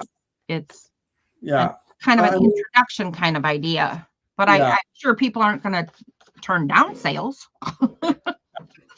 yeah, it's more of an introduction to like basically your next door neighbor is a freaking amazing artist in this type of art form, and so on and so forth. So you're learning about artists like near you and stuff like that, whether you're about to buy their art or not. You'll learn there is creativity in your hometown. So most Oh, of you have seen this cover already. I have not. I thought the cover was different than this. So is this a different cover, or did I just not see it in this state? Probably just haven't seen it in this state. Okay, okay. So this is, I haven't decided which side's going to be front yet. Oh, too funny. So these are going to be the signatures going into the journal. So they'll go right in the center. Gosh, they already look that's so a- gorgeous. At this point so far, I am going to need to expand the spines on these flaps here and the actual home spine. What? This- Why? Because I still haven't necessarily stopped creating for this journal. Oh, funny. And it's already like pretty bulbous. So, but these flip up. And then let's see if I can, there we go. So here's a panel that will be attached to the spine here that will flip up. But like this has a little slidey thingy, and then that flips up. And then there's a little pocket there. I should probably grab something so I can show where the pockets are. So there's a little top pocket there. And then right here, this is glued down. That opens up. And this goes to about there because there's stitching, like metal stitching going through there, but this side goes a little deeper. So there's that. Then this flips up. And then there's this little tuck spot here, one here. And this piece here, I did some wire stitching and stitched them cool. on. And this is just a purse closure. Oh, I didn't recognize it till you said that. That's fun. Yeah. Yep. There's that. And then there's this one here. And then he comes out. I just don't want to pull him out and try to have to No, work. I remember him, and he doesn't behave properly. Yeah. He's kind of a rude old guy. And there's a pocket there, pocket here. This guy definitely doesn't behave properly. That's why he's my blind guy. He doesn't come out to play very often. Not that he could see where he's going anyways. And there's a tuck spot here. This opens up, and then there's a big tuck spot here. And that closes like that. And then this flips up. And this opens up here. There's a tuck spot behind that. And then this flips up. And that flips out. And then there's a tuck spot behind here. Flip, flip, and flip. Very nice. So that's in that side, but that's just like what's going to be like here. Mm-hmm. I plan on putting one, maybe two, that's going to go the opposite way and flip down. Hence why I need to expand these spines here. Gotcha. Yep. Like this is already just these two alone. This is already like popping open. Mm-hmm. So like I'll need to make these spines maybe 1.5 inches or so. Just Which for those. means the center spine is also going to have to be bigger because now the whole thing is bigger. Yep, I see what you're doing. Yep. All So right. there's this guy here. This is going to be quite the monster. I love it. And there's a pocket here behind him that flips. And this goes on a old CD envelope. So like there's a pocket there. And then this comes off the page just a little bit. So I can put something behind the 3 if I wanted to. This thing spins. Nice interactive page. Uh-huh. Mm-hmm. Look at the dimension on that, though. It's got a full bobbin on it. So it's, oh, you dimension people are so brave. I am such a wimp with dimension. Oh, gosh, darn. That's lovely, Casey. And this is just blank so far. Like I may do something on here, or I may just do like a whitewash thing. Yeah. Or you can journal on it or something. I don't know yet. Yeah. Your eyes need a visual break. I think that's a fabulous place for that. So there's this one. Is that Staples? Staples where? What is going down the long strip? Yeah, that what is Oh no, that's stitching. Like oh the bobbin had a white thread in it, and my tension was off. So what? it ended up pulling the white through. That is Which, a fabulous happy accident. right? I love it. And it did the same thing around here too. Oh, I'm gonna mess up the tension on purpose. Look what Casey taught us. So, and then there's a pocket behind her. And then this has to stay open in order to flip this one up. And then there's just a little bit of wiggle room back behind here that you could tuck something in there. And then this is still open, so you can put something in there. And this flips up and twist, and then doop, doop. Now opens up. Oh, that's And then this is a whole journaling spot, and then you got a pocket back here to put a journaling card behind your journaling spot. Did you make that paper, or is that a? This is one of the ones from Irma's Boil bundle. Majority of what is making this lap book and its pages or anything else, majority of this is all from my Happy Mail I got from Irma last year. I think it was last year. That's nice. So that's what's going on within those flaps so far. Flip it over one more time. Let me see the options for front. Okay, my vote means nothing, but I vote that that's the front. So this is the original grunge board, like the Tim Holtz grunge board. Right. These swirls and everything. And then I use the negatives of those swirls. Oh, what a good idea. Yeah, I see it now. So good use. Yeah. So, and then I made Franken pages for the journal pages. So is this, and then there's a pocket here in the page. There's a pocket here in the page. And then there's this little flip in here. And then this here, which is more or less a master board on top of some 1958 invoices. And then here's a pocket up here on this Franken page. And then behind it is a little tuck spot. And then this paper, Irma told me what paper it was, but I can't remember. It was part of one of, I don't think we carry it anymore at Hobby Lobby. It was from one of the journals we used to sell at Hobby Lobby.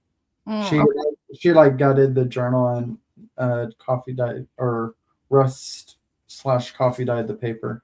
Then here's an envelope there. And then flip that and the little top pocket there in the page. Can you stop right there and let me ask a question about that? Yeah. So I don't sew any papers yet because I'm a big fat chicken, but where you just showed, there's a little pocket in the paper, right? That far pocket on the left. Yep. Did you plan on a pocket there, or are you just letting things kind of happen? Yes. Okay. So like some of them are planned and some of them are happenstance. Yep. I gotcha. Thank you. Yeah. So yeah, some of them just worked out that way. So that's cool. One, if you remember correctly. Yes. So originally this envelope, all the flaps were loose. Okay. Mm-hmm. So like this one was planned. So when this was still open, that's when I did this stitch here to make this into a pocket. Oh. And then I glued this closed and then finished sewing around the envelope. Okay. Yep. Gotcha. And there's a pocket up here, or top tuck thing. And this flips over. And then there's one right here. So that's the first signature. Mm-hmm. I guess I could put, no, that doesn't open enough. Never mind. Oh, yes, it does. Barely. Like there's like, I don't know, like a quarter of an inch that opens. So there's that. And then this one opens just enough that I could put something right there if I wanted to. Nothing there. And there's a spot here. and then a small spot here. So I would literally have to put something this thin, this narrow, into this pocket. Perfect for a journaling spot. Absolutely. Mhm. And that's cicada paper, or is that a vellum? That's a glassine bag, isn't it? It is. Yeah, yeah, okay. And then there's a big layered like pocket thing here. Flips, and is there one here? Not really. Kind of, but not really. And then this one just has a cluster on it, but it is only stitched right there. Oh, okay. So there's enough room. I could put something there. Nice tuck spot, sure. And then over here, there's a little bag here. I can put stuff in. And then there's a little area here. Put that over, and it's actually an envelope. So I can not only put something here, but I can put something in here too. Nice, nice. That's fun. So if I wanted an image to show just like being framed out on a page, there you go. There's that. Here's the back side of that envelope. So I got another pocket here and here. So this was the closed end. I just cut it open and folded it over and then stitched it. So I created 2 more pockets. And then there's that. And I don't think, yeah, there's kind of a tuck spot, but not really right there. And then there's this. And this was part of the grunge journal that I got from Irma. So this image was when it was in the rust boil, it already got stuck here. Oh, It was already stuck right where it's at. so your art was decided for you on that tag. Yeah. So, but what I ended up doing is I ended up actually messy stitching around it just to make sure it didn't come off. And same thing with this. If I remember, I think this piece was already on there too, or maybe I glued that part on there. I can't remember. But yeah, and I loved like the texture of whatever caused that. Then flip this over, and then there's a tuck spot here, a tuck spot here, and a pocket here. So 3 for 1 special.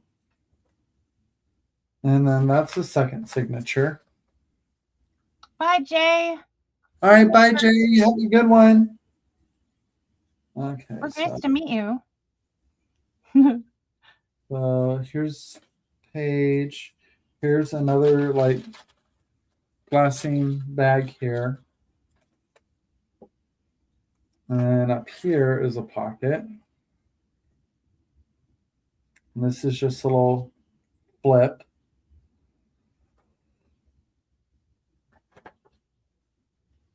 And then there's a little room here, so I guess you could tuck something right, like a card or something right there, and it would just hold by the corner, I guess.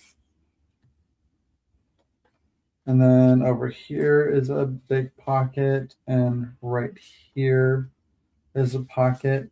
Oh, cool. I kind of like how that page goes. Yeah. Then right here, this one more narrow. This has a smallish pocket, so something more narrow than this would have to be in there. Oh, fun. And then here's another little tuck thing here. Like it goes all the way through, so you can put a card there. I'm thinking about gluing down here, so it's more of just like a tuck. A little more secure. Yeah. Yeah, because it feels like it's going to be floppy. And there's this. And this is a belly band. Beautiful. There. And there's that. And then right here, the big pocket, and it goes from here to here. So that whole thing would get like a big journaling card or something. Like I have this tobacco bag here, like grunged up. That like, is an example of what could go there. It has like a little tab so you can remember it comes out. Yeah, I see that. That's that actually fits really well. Just Yeah, it really does. that might have to live there. Right, I'm thinking the same thing. So then there's that there, and then this here. I just really love like how this grungy bit shows up here. So do I. Yep. So that's the journal part of the lap book. Those sticking up higher than they should. Well, that's about where they stick up. Okay. And then the ephemera I've been making that's going to go into this. So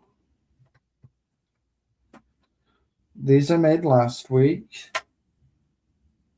which funny, someone mentioned it goes with the Defemember prompt because grandma's button and snippets. Yep, I was with you on that one. Yep. Yep. And I don't remember what my favorite was. I don't remember. Yeah, we had fun with some of those. It was good. A good time. Yep. And then just some clusters I made here and there. These I'm with them being envelope tabs, I may actually turn them into like Franken envelopes, which I think would be fun. And then here's a fun cluster here, which did I? Oh yeah, I glued that all the way down. Okay. And that one. And then the one blue attacked, so it's missing its topper because it's supposed to have like an extra inch and a half topper. Puppy help. Yep. There's nothing wrong with puppy help. And there's another cluster, whatever way I end up wanting it. And this one. And then the tags I've made. I love how I can see so many elements from the signatures and flips repeated in the ephemera that you're making, because the whole thing feels like it's just going to go together so wonderfully. You've done fabulous work, Mr. Casey. Thank you. And then these guys. Oh, that's wonderful. Oh, yeah, I saw that before. I loved it last time I saw it, too. Imagine that.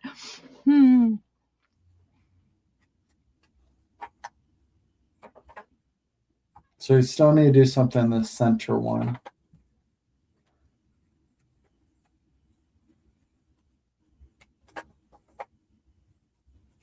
And same with this one. Need to do something in the center yet.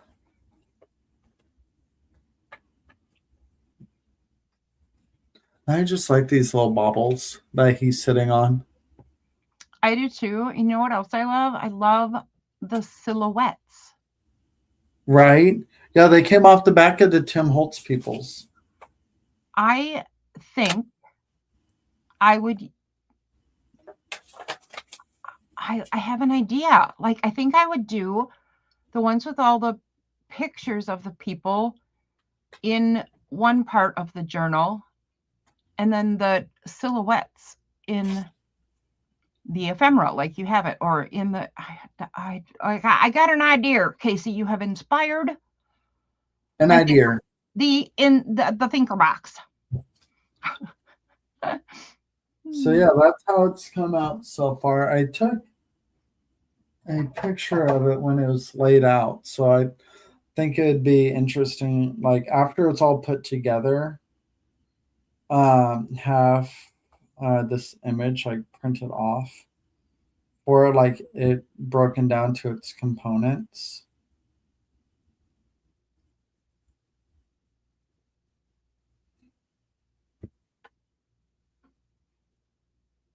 Oh, look at that. Okay. Oh, I love it. I like the deconstructed look of it. And like, I think that would be a great image to use. I also think that might help you with assembly when it's ready to put together. Yeah. To look at that and see, oh yeah, that part. Right. Yeah. So yeah, that's where I am with that. Now I'm currently in a weird state of mind to where like, okay, now where else can I go with this? Because like it does still, to me, it still does need more, but what more is like where I'm kind of currently mentally blocked at the moment. Yeah. And really all you can do is step away from it, right? Step Yeah. away a minute. And that's where I'm at right now. I need a, but the thing is, for me, stepping away from a project like this, it sits there. And stepping away means I'm not coming back to it anytime soon. Kind of Oh no.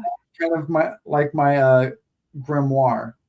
Like I never came back to it. It's still in a good spot, but I haven't gotten back to it. I have thought of it before, and so have a couple other folks. I think they're all in our How Do You Do art group. But we had this idea, I think that's where it was, about what if we took one of our unfinished projects and did a unfinished project swap and had somebody else finish it. I think it was Sonia and I actually had that idea. I kind of like that idea to an extent. It would have to be something that you hadn't finished and you've just have faced the fact that you're not gonna. Yeah, because you're no longer in that type of creative mindset. So it's like I don't even like this style anymore. Like that would have to be the case for me to pass it off for someone else to finish it. That I am not even like really interested in it anymore. Yeah. But otherwise, if I have any remote interest in like the style or anything like that, I would have a hard time passing it off to someone else to finish because like I would want to keep it. And I'm afraid someone wouldn't play off of my vision of what I was going for. Yeah, for sure. If you still have a vision for the thing, that would not be the right thing to pass off because then it would just be frustrating. But if you've completely lost the vision and the mojo and you're like, oh, and so I don't want to waste this. I don't want to throw it away, but I'm not going to ever do it. And I have a few of those. Oh. Yeah. So maybe we should look into possibly doing that because that sounds kind of fun. Yeah. All right. Are you heading out soon? It is 2:45. I forgot what time you said. I said 3, and I might just go ahead and head out since I'm kind of like not feeling it right now, or kind of fell out of feeling it. So. All right. Thank you for letting me come and play along. I always appreciate that you allow me to come hang out. Yes, I appreciate you being able to. And I love that you enjoy the time as well and take the opportunity to join me. Oh, it is always a blessing. Thank you, Casey. That's sweet. And I appreciate all of you guys in the viewing audience. There are quite a few people that talked to us today, but there were also quite a few lurkers, and lurkers are also appreciated all the time. Please like and comment and subscribe and all that good stuff. Like me. Like you're a lurker, aren't you? My Mr. Michael is lurking. Yep. Michael, Danny, say goodbye to everybody because we're leaving. Casey and everybody. Bye, Michael. Bye, everyone. Thank you for stopping in and hanging out with us today. Sure. Even with the lack of full product of me making. but it was still fun, like hanging out with everyone. And thank you guys for showing your support to both of us. We really, really do appreciate it. Absolutely. Absolutely. Sunday All right. brunch with all the crowd. Thank you, everybody. See you later. Yep. Catch you all later, friends. Bye. Bye,